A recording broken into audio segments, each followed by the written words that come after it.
Friends, human beings have walked this planet for 50,000 years now. 49,000 of those years, we have lived with insecurity. The need for security was topmost in our minds.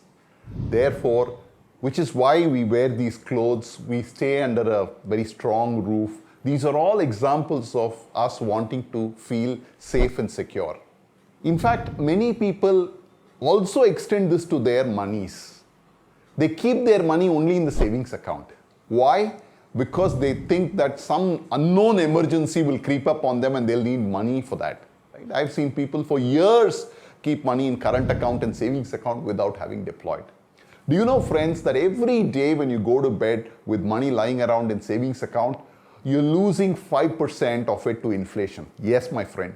Inflation is cutting your purchasing power by 5%, which means what you paid 100 rupees for this year, you will have to pay 105 rupees next year, right?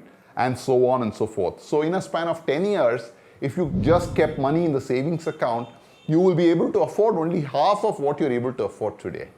So it's very, very imperative that we get into a habit of keeping as limited a money in savings account and keeping as much of the money into investments. That's really the point. Now, how do we go about achieving this? There are 4 simple steps that we recommend you do. One is draw a cash flow plan. A cash flow plan is a simple plan which talks about how much of money you're going to receive, how much is going to go out, and where it is going to go.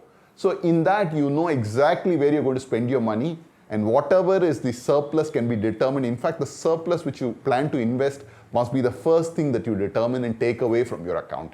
That way, your savings turn into investment as the first item.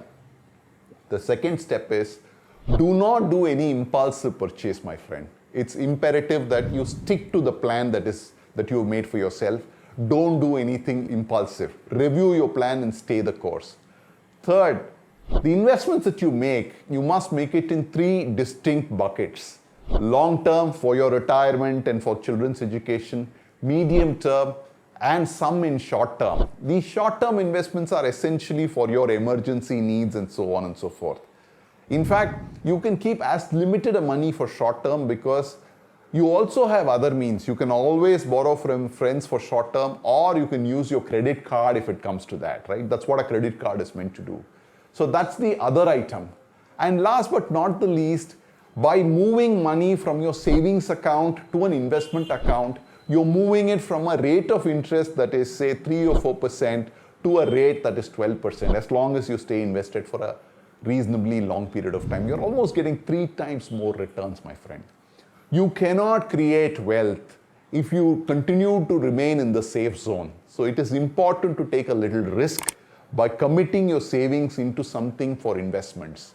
And that's the way we can create wealth for ourselves and our children in the long term.